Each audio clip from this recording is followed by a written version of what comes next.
Hello students, मैं doctor Purnima Dixit BSc third year inorganic chemistry में HSAB सिद्धांत पढ़ा रही थी, जिसमें कल हमने एप्लीकेशन ऑफ HSAB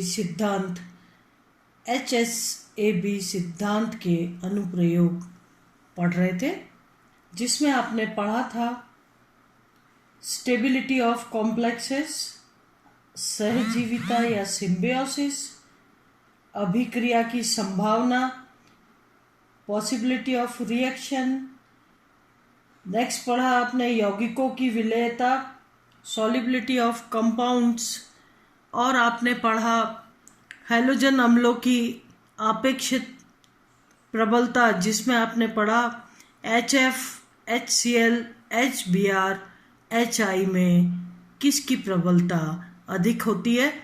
आप जानते हैं अम्लों में जो विलयन में अधिक H+ आयन देता है वो प्रबलतम अम्ल होता है। इस हिसाब से HF चूँकि H+ आयन और F- आयन से मिलके बना होता है, इसलिए HF एक स्थायी यौगिक है, या यूं कहो कि कठोर की कठोर से अभिक्रिया के पश्चात एक स्थायी अम्ल HF बन रहा है। और यदि देखा जाए HI में, HI हाइड्रोआयोडिक एसिड में, तो हाइड्रोजन H+ आयन और आयोडाइड माइनस आयन एक कठोर और एक मृदु है, इसलिए अस्थायी बंध बना रहा है। और यही कारण है कि जब HI को जल में विलय किया जाता है तो ये अधिकतम H+ आयन या प्रबलतम अम्ल की तरह व्यवहार करता है। आज हम कोर्स ऑफ रिएक्शन, अभिक्रिया की दिशा, जब भी कोई अभिक्रिया होगी तो उसकी दिशा अग्र दिशा होगी या पश्च दिशा होगी, इस बारे में पढ़ेंगे। HSAB सिद्धांत से अभिक्रिया की दिशा बताई जा सकती है। जैसे H+ कठोर अम्ल है, जबकि CH3HgOH कठोर और मृदु, CH3Hg+ मृदु अम्ल है, जबकि OH- कठोर क्षार है। अगर इनकी अभिक्रिया कराई जाए तो H+ OH- H+ कठोर अम्ल और OH- कठोर क्षार है, आपस में मिलकर के H2O बना लेंगे, जबकि CH3Hg+ मृदु है। और ये इसीलिए अभिक्रिया की गति जो है दाईं तरफ होगी या अग्र दिशा में होगी। जबकि यदि देखा जाए H+ कठोर अम्ल और CH3HgSH मृदु क्षार है, और जब H+ की अभिक्रिया CH3HgSH के साथ कराई जाती है तो CH3Hg+ मृदु अम्ल है और SH- मृदु क्षार है। अभिक्रिया में H+ आयन SH- आयन से जुड़ के H2S नहीं बनाता या H2S बनाने को वरीयता नहीं देता है, क्योंकि H+ कठोर और SH- मृदु है। और इस तरीके से ये माना जाएगा, ये कहा जाएगा, या अभिक्रिया जो है बैकवर्ड डायरेक्शन में पश्च दिशा में होगी, क्योंकि अगर इस अभिक्रिया को देखा जाए तो इसमें CH3Hg+ मृदु है, SH- मृदु है। ये मृदु अम्ल इस मृदु क्षार के साथ मिल करके स्थायी यौगिक बनाता है, और इसीलिए इस अभिक्रिया की दिशा पश्च दिशा होगी, जिसमें स्थायी CH3HgSH बनेगा। अगर उभय दंतुक लिगेंड युक्त संकुलों में बंधन देखें तो आप जानते हैं कि उभय दंतुक लिगेंड क्या होते हैं। उभय तंतुक लिगेंड वो लिगेंड, जैसे यहां पर लिखा हुआ है SCN-। SCN को अगर देखा जाए तो इसमें 2 दाता परमाणु है। S lone pair of electron दे सकता है, N भी लोन पेयर ऑफ इलेक्ट्रॉन दे सकता है। तो ऐसे लिगेंड जिसमें 2 दाता परमाणु होते हैं लेकिन एक समय में उनमें से एक ही दाता परमाणु धातु आयन को लोन पेयर ऑफ इलेक्ट्रॉन दे करके स्थायी बंध बनाता है, वो उभय तंतुक लिगेंड्स कहलाते हैं। उभय तंतुक लिगेंड्स SCN, अगर इसको देखें, अगर ये S की तरफ से जुड़ता है तो ये मृदु लिगेंड की तरह काम करेगा, जबकि अगर ये नाइट्रोजन की तरफ से जुड़ता है तो ये कठोर क्षार की भांति कार्य करेगा। कोबाल्ट 2+ से N द्वारा, जबकि पैलेडियम 2+ से S द्वारा बंधित होता है। कोबाल्ट 2+ एक कठोर अम्ल है, 3+ तो अत्यधिक कठोर है, 2+ सीमांतकारी है, बॉर्डर लाइन है कोबाल्ट 2+। और ये चूंकि कठोर अम्ल की श्रेणी में आ रहा है और नाइट्रोजन से जुड़ने के बाद इसकी कठोरता बढ़ जाएगी, इसलिए दूसरा SCN भी नाइट्रोजन की तरफ से जुड़ करके स्थायी यौगिक बनाएगा। इस प्रकार से कोबाल्ट NCS4 यौगिक जब बनता है तो कठोर के मिलाप से कठोर अम्ल कठोर क्षार से मिलकर के स्थायी यौगिक बनाता है। जबकि अगर हम पैलेडियम 2+ में देखें तो पैलेडियम 2+ जो है ये मृदु अम्ल है, और मैंने आपको पहले भी बता रखा है कि कठोरता और मृदुता सापेक्षता में हम बात करते हैं। कोबाल्ट 2+ बॉर्डर लाइन है, पैलेडियम 2+ मृदु अम्ल है। यहाँ पर कोबाल्ट बॉर्डर लाइन होते हुए भी कठोर अम्ल की भांति व्यवहार कर रहा है, तो ये कठोर SCN से नाइट्रोजन की तरफ से जुड़ करके जो है कठोर अभिक्रिया के पश्चात स्थायी यौगिक बनाएगा। जबकि पैलेडियम 2+ जो है ये एक मृदु अम्ल है और SCN में S सल्फर की तरीके से थायोसाइनेट लिगेंड की तरीके से बिहेव कर रहा है, पैलेडियम से सल्फर की तरफ से जुड़ करके और स्थायी यौगिक बना रहा है। यहाँ पर पैलेडियम 2+ मृदु है और SCN- मृदु क्षार है, और इसलिए दोनों मिल करके और स्थायी यौगिक बना रहे हैं। तो आप देख रहे हैं किस तरीके से कोबाल्ट 2+ पैलेडियम 2+ में कोबाल्ट 2+ कठोर अम्ल की भांति व्यवहार कर रहा है, जबकि पैलेडियम 2+ मृदु अम्ल की भांति व्यवहार कर रहा है और यहाँ पर थायोसाइनेट कंपाउंड बना रहा है और यहाँ पर आइसोथायोसाइनेट कंपाउंड बना रहा है। नेक्स्ट, कठोरता तथा मृदुता का अनुमान। आपने जब मैंने आपको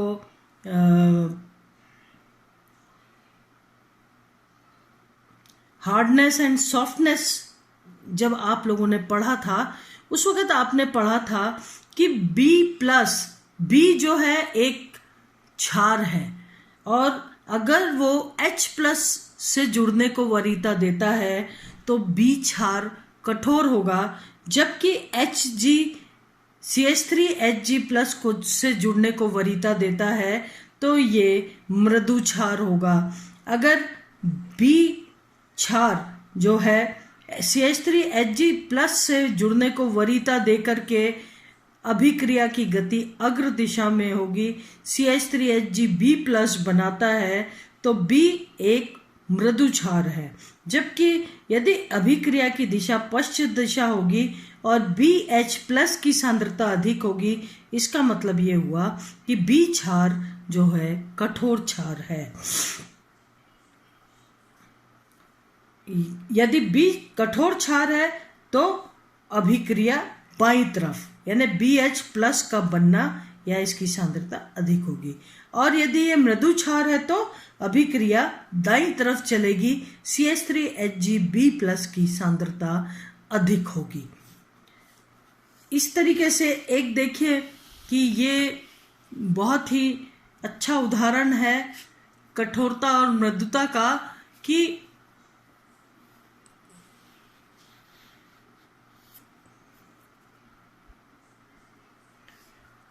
प्रकृति में खनिजों की प्राप्ति। आप देखिए प्रकृति में भी कठोर कठोर के साथ मिलता है और मृदु मृदु के साथ मिलता है। क्षारीय मृदा, क्षार धातुएं, क्षारीय मृदा धातुएं वह हल्के संक्रमण धातु आयन जो कि अपनी उच्च ऑक्सीकरण अवस्था में है, कठोर है। तो क्षारीय मृदा वह हल्के संक्रमण धातु आयन कठोर अम्ल होने के कारण कठोर क्षार ऑक्सीजन केंद्र, जैसे H2O का ऑक्सीजन केंद्र, तो कठोर क्षार ऑक्सीजन केंद्र को वरीयता देते हैं। यही कारण है कि ये धातुएं प्रकृति में ऑक्साइड व कार्बोनेट के रूप में पाई जाती है। ऑक्साइड, कार्बोनेट ये सभी कठोर क्षार हैं। इसलिए प्रकृति में क्षारीय धातुएं, क्षारीय मृदा धातुएं, हल्की संक्रमण धातुएं जो कि उच्च ऑक्सीकरण अवस्था में होती हैं, वो कठोर क्षार के ऑक्सीजन केंद्र को वरीयता देते हैं और ये ऑक्साइड या कार्बोनेट के रूप में पाए जाते हैं। जबकि इसके विपरीत भारी धातुएं मृदु, जो कि मृदु अम्ल कहलाएंगी, भारी मृदु धातुएं मृदु दाता परमाणु सल्फर केंद्र को वरीयता देती हैं, प्रकृति में सल्फाइड के रूप में पाई जाती हैं। कठोर धातु आयनों के अयस्क अगर हम देखें तो मैग्नीशियम देखिए, क्षारीय मृदा धातु कार्बोनेट के साथ प्रकृति में पाई जाती है, मैग्नीशियम कार्बोनेट के रूप में, कैल्शियम कार्बोनेट के रूप में। इसी तरीके से एल्यूमिनियम +3 तो Al2O3 के रूप में, एल्यूमिनियम +3 कठोर अम्ल है और ये ऑक्साइड के साथ जो है प्रकृति में जुड़ करके यौगिक बना के पाया जाता है। इसी तरीके से H2O, H+ ion, OH- ion दोनों ही कठोर अम्ल व क्षार है, आपस में मिलके H2O के रूप में पाए जाते हैं।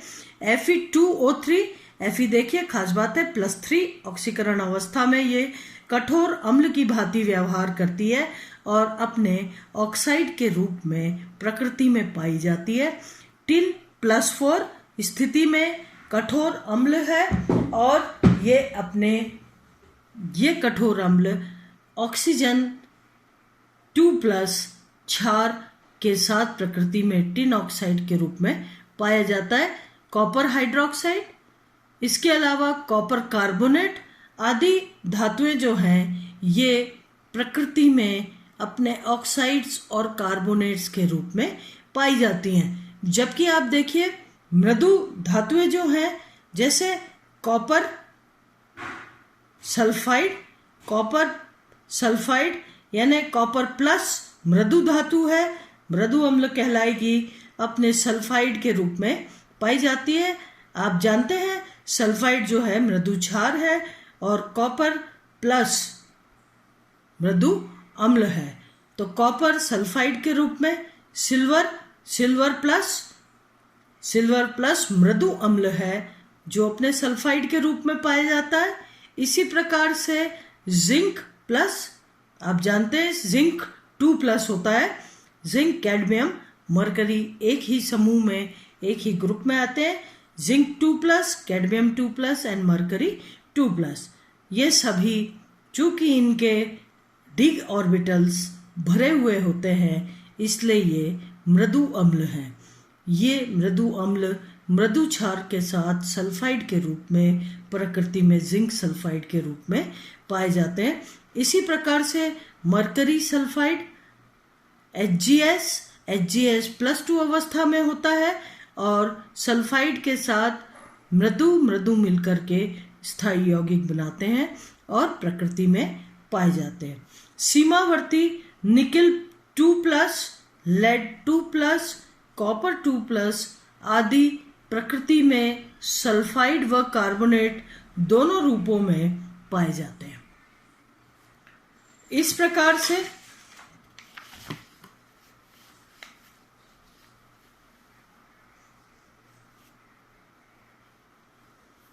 नेक्स्ट पॉइंट, धातु उत्प्रेरकों का विषाक्तन।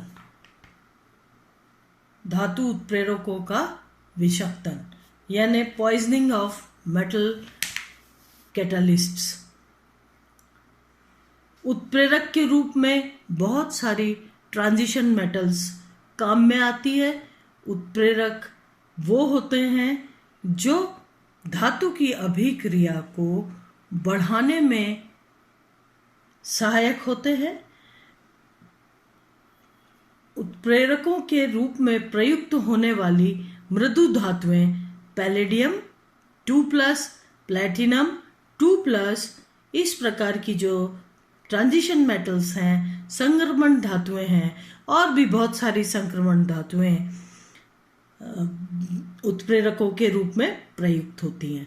लेकिन पैलेडियम और प्लैटिनम ये जो धातु आयन हैं, ये आप अब जान गए होंगे मृदु अम्ल हैं। अगर इनको मृदु क्षार मिल जाए तो ये उनके साथ स्थायी यौगिक बना लेते हैं, और अगर स्थायी यौगिक बन गया तो निश्चित रूप से फिर वो अभिक्रिया में भाग नहीं ले पाएंगी, क्योंकि यौगिक स्थायी है और अब वो मृदु क्षार इनकी सतह पर से नहीं हटेंगे, और इसीलिए एज कैटलिस्ट, एज उत्प्रेरक इनका काम खत्म हो जाएगा। तो पैलेडियम 2+, प्लैटिनम 2+ का मृदु लिगेंड जैसे कार्बोनाइल्स, CO कार्बन मोनोऑक्साइड कहते हैं, उसको कार्बोनाइल्स कहते हैं, कार्बोनाइल्स, ओलिफिन्स तथा फास्फोरस आर्सेनिक युक्त लिगेंडों द्वारा विषाक्त हो जाती हैं। यानी ये जो मृदु अम्ल है, इनकी सतह पर इस प्रकार से मृदु क्षार जो हैं ये अवशोषित हो जाते हैं, और जितने भी इनके एक्टिव साइट्स होते हैं उनको बंद कर देते हैं, ख़त्म कर देते हैं। इस तरीके से धातु का विषाक्तन हो जाता है, यानी उनके एक्टिव साइट्स बंद हो जाते हैं और अब वो उत्प्रेरक के रूप में कार्य करना बंद कर देती हैं। क्योंकि ये लिगेंड मजबूती से धातु की सतह पर अधिशोषित एड्जॉर्ब होकर सक्रिय स्थलों एक्टिव साइट्स को अवरुद्ध कर देते हैं। ये धातु मृदु धातु उत्प्रेरक कठोर क्षार फ्लोराइड, ऑक्साइड्स, नाइट्राइड्स से अप्रभावित रहते हैं। तो जहाँ पर इन धातुओं का उपयोग किया जाता है वहाँ पर कठोर क्षार का उपयोग किया जाता है, ताकि वो मृदु के साथ मिल करके अस्थायी यौगिक बनाए और अभिक्रिया चलती रहे। नेक्स्ट, रासायनिक अभिक्रियाओं का वेग, rate of chemical reaction. Electron स्नेही व नाभिक स्नेही, इलेक्ट्रोफिलिक एंड न्यूक्लियोफिलिक। ठीक है, अभिक्रियाएं अम्ल तथा क्षार की कठोरता एवं मृदुता पर निर्भर करती हैं। एक चीज और देखिए, हैलोजन विनिमय अभिक्रियाएं, हैलोजन एक्सचेंज रिएक्शंस। हैलोजन जिन एल्किल ग्रुप्स के साथ जुड़े हैं उनको किस तरीके से हम दूसरे से विनिमय करते हैं, उनका एक्सचेंज करते हैं। Alkyl halide RCl plus NaI, alkyl halide से अधिक विद्युत ऋणी तत्व क्लोराइड का विनिमय सोडियम लवण द्वारा किया जाता है।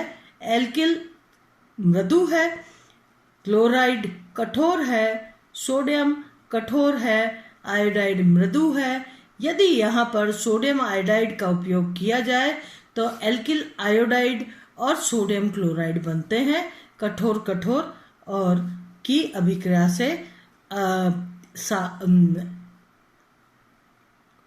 स्टेबल सोडियम क्लोराइड बन रहा है। और एल्किल हैलाइड जो है, एल्किल हैलाइड में आयोडाइड क्लोराइड का विनिमय या एक्सचेंज आयोडाइड से हो जा रहा है। इसी प्रकार से अगर एल्किल आयोडाइड है तो सिल्वर फ्लोराइड का उपयोग करते हैं।